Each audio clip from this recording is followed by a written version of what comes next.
আসসালামু আলাইকুম।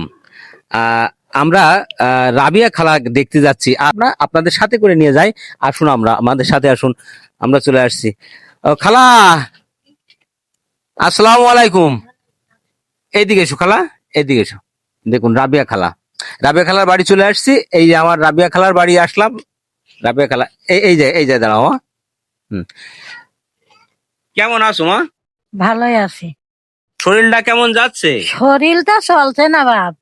আমার এই 2 বছর এই মাজার হাড় বাইরেছে। এর জন্য আমি কিচ্ছু করতে পারি না, কিচ্ছু না। আমার খুবই কষ্ট, বুঝেছেন? আরে, আমার জানে যে কষ্ট, এই কষ্টের কথা আমি আর কব না বাজান। তো তাহলে কিভাবে চলে? আর কিভাবে চলে আমি সাহায্য চেয়ে বেড়াই বাপ। যা করি তা আমি সে কথা কব না, আমি সাহায্য মাইদ্য চাই, চাই ওই তাই খাই। আমার ছেলে গেলে কিছু নেই, তারা দিতেও পারে না আমার, বুঝলে? 3টে ছেলেই অচল।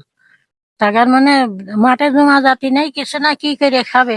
হুম। পরের খেতে কয়দিন দিয়ে পারে যায়। তার ছেলে ফেলে রয়েছে, তারা খাওয়া পড়া টাকার লাগে, আমার কমতে দেবে, বুঝেছে? আরে, তারা এই যে রিক্সা চালাই, বড়রা ছোটরা ওই মাঠে কাজ করে, মেয়েরা মাঠে কাজ করে, টাকার আমার দেওয়ার মতন নেই। যে অসুখী পড়ে থাকবো, চাইরা না পয়সা দেবে আমার, তাও দেওয়ার ক্ষমতা নেই টাকার। তাহলে কি নিজে নিজে একা একা চলতে হয়? হ্যাঁ, আমি নিজে একলাই চলি। দেখুন, রাবিয়া খালা, রাবিয়া খালার বয়সের চাপে নুয়ে পড়েছে, নুয়ে পড়েছে। সে আজকে যে বয়সে, মানে অন্তত তার রিটায়ার্ড হওয়ার কথা, সংসার জীবন থেকে তার রিটায়ার্ড হয়ে একটু বসে খাওয়ার কথা, কিন্তু দারিদ্রতার পৃষ্ঠপোষকতা কত বড় তীব্র দেখুন। যেই অসহায় মা এখন মানুষের দ্বারস্থ বোধ হয়েছে, মানুষের দ্বারে দ্বারে যে মানুষের কাছে সাহায্য চেয়ে তার চলা, তাছাড়া তার চলার মতো কোনো উপায় নেই। ছেলেরা আছে, নেই তা না, অবশ্যই তিনি বললেন যেটা আপনারা শুনতে পারলেন। ছেলেরা আছে কিন্তু তাদেরই তো চলে না। তারা কোথা থেকে এই মাকে আবার দেখবে? তো এইভাবে এই অসহায় জীবনযাপন এই খালা, রাবিয়া খালা করছে।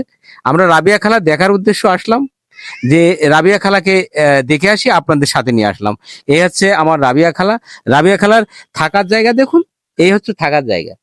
আমরা দেখাতে পারলাম, দেখুন থাকার জায়গাটা।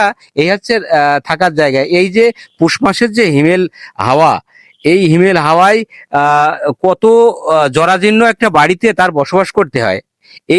এই ধরনের একটা বাড়িতে সে বসবাস করছে। এখন আমরা কিভাবে এই খালাকে দেখুন কি দিয়ে এখন বুঝ দিয়ে যাব বলুন? আমরা তার দ্বারে চলে আসছি, কিন্তু খালাকে, খালার আসলে যে এই যে করুণ যে পরিস্থিতি, এই পরিস্থিতিতে খালার পাশে আমাদের কি উচিত না একটু দাঁড়ানো? তো আমরা আপনাদের কাছে উদাত্ত আহ্বান থাকবে, দেশ এবং প্রবাসে যিনারা আছেন, এই সমস্ত অসহায় যে আহ মায়েরা আছে, খালারা আছে, তাদের কাছে আমরা একটু যেন আপনাদের মাধ্যমে সাহায্য নিয়ে আসতে পারি। আমরা কিন্তু আসার উদ্দেশ্য এখানে এসছি, আমরা একেবারে খালি হাতে না। এই যে মানে শীতের হিমেল হাওয়া চলছে, পৌষ মাসের যে হিমেল হাওয়া, এই তীব্র শীতে এই সমস্ত বৃদ্ধা মায়েদের কিন্তু একটু উষ্ণ গরম না হলে কিন্তু হয় না। তো আমাদের এই গ্রামেরই কৃতি সন্তান, এই গান্না ইউনিয়ন, ঝিনাইদহ জেলার সদর থানার 6 নম্বর গান্না ইউনিয়নের 2 নম্বর ওয়ার্ড কালুহাটি গ্রামে আমরা দাঁড়িয়ে এই খালার সাথে কথা বলছি। এই গ্রামেরই কৃতি সন্তান আমাদের শুভাকাঙ্ক্ষী সবুজ ভাই। সবুজ ভাই, আমরা যখন এই ভিডিওটি করতে আসছি তখন আমাদের সাথে দেখা। আমরা বললাম যে, কচ্ছে ভাই কোথায় যাচ্ছেন? আমরা বললাম যে আমরা একটা খালার একটা ভিডিও বানাতে যাচ্ছি।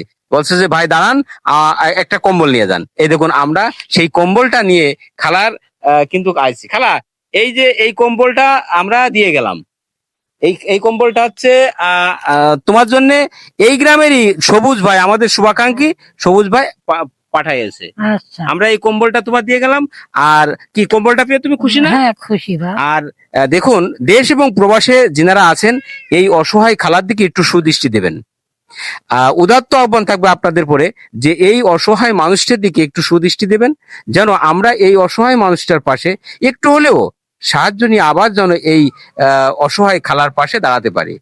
আমরা এই উদাত্ত আহ্বান আপনাদের কাছে রাখলাম।